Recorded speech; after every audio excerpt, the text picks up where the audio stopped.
Let's talk about the downsides to selling on eBay, because it's not all sunshine and roses. I've got several here in no particular order. I think I got 10. First off is it's boring and it's tedious.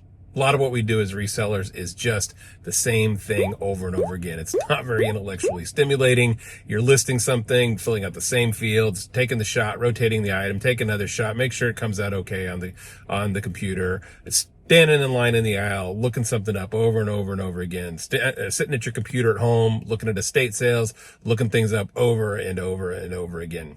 It's boring. It's tedious. Sure, finding that good score is pretty awesome and exciting when you find something for 20 that you can flip for 300, but that's not the usual. The usual is just routine, over and over, boring, tedious. I just want to thank you for your willingness to take a chance on a small channel like me and click on one of my videos. I very much appreciate it.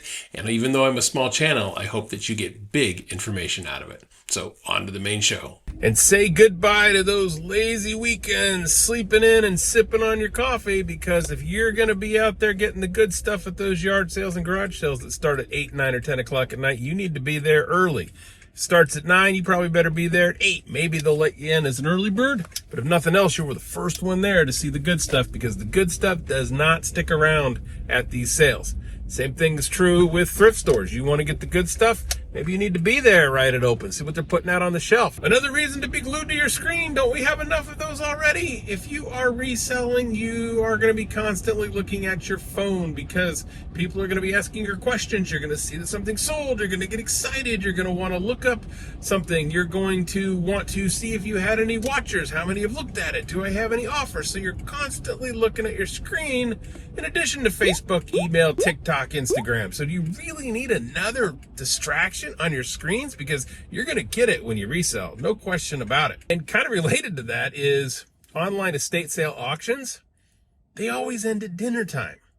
So it's between 6, 7, and 8 o'clock at night. These estate sales are ending, and you get a outbid notice, like right when you're getting ready to dive into your taco, and you got to hold on, family, I got to go check this out. So it interrupts time with your family and your friends, because you want to watch that, or maybe you have the strategy where you don't bid until the final minute or two so that it doesn't get run up. It's a real problem that the auctions end during dinner time and can interrupt that. Next is your hobbies are going to take a hit, because you've got a lot of things to do. You've got things to pack and ship. You've got things to list. And where you might have grabbed a book or picked up the crochet needles or whatever it might be, you're like, oh, I better go list some items, or I better go clean up those items. And then if you don't have items to list or pack, that means you need more inventory. So now maybe you go out and you go to the thrift stores, or you hop on estate sale auctions, start looking for more stuff. So it eats into your hobby time. Next is you will waste time, because you will drive to yard sales or thrift stores, and you might spend an entire day doing that and find nothing significant or nothing at all. I've gone as long as 3.5 weeks without finding anything, which is frustrating, but you'll waste time. Next is more competition. There are more people doing reselling. I've been doing this for a little over 3 years, and I can see a distinct difference between now and then. There's just a lot more people in the thrift stores that are interested in reselling, and you're competing against the thrift stores themselves, because they realize that things are valuable and they're pulling them. Like my local Goodwill, after about 8 months of me doing this, they started pulling all jewelry. They don't put any jewelry on the floor anymore. They don't have the glass case up front like they used to. It all gets sent into corporate to go on a shop Goodwill or one of their websites. So that's a real thing. And here's a perfect example of that. I was driving and I was on my way to Goodwill.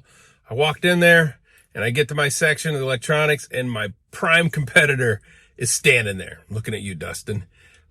He's good. He doesn't miss anything. So I know it's been cleaned out. I looked at some other places, super busy in there. I got nothing. So my competition beat me, and I've wasted my time coming here to Goodwill. So here we are in real time talking about the video, how it happens, and it happens in real time. Prices have gone up. People are always crabbing about this. And it's true. Prices have gone up on items at thrift stores. I used to be able to get Vitamixes for $20 or $25. Now they're 60, 70, or 80. KitchenAid mixers were about the same. Softball bats I used to be able to get for $3 or $4. Now they're 12. Cameras that used to be 10 are now 15. So it's real. Things have gone up in price, and I don't expect that to necessarily stop. It's just the nature of the game. Next up is inventory. You will acquire a lot of stuff as a reseller. It's just the nature of the game, and you've got to store it somewhere. And maybe you're lucky and you've got a giant basement where you can put up shelves and keep it out of the way.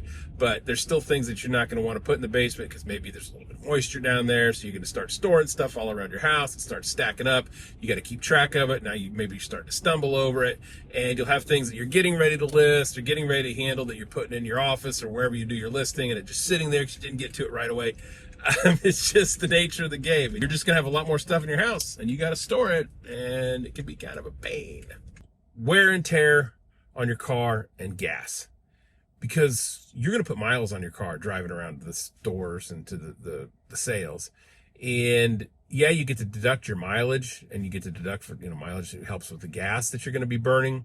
But that's kind of abstracting in the future on your taxes, where if you've just burned an entire tank of gas, you got to put another $60 in it. Or because you've put an extra 3,000 miles on your car here in the last couple of months, now you need new tires or something breaks that wouldn't ordinarily have done that.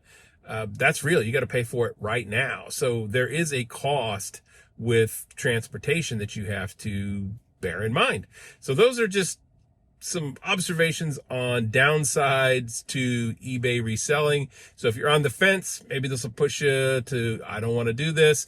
If you're looking for a reason to get talked out of it, this may have done it too. So until next time, happy thrifting.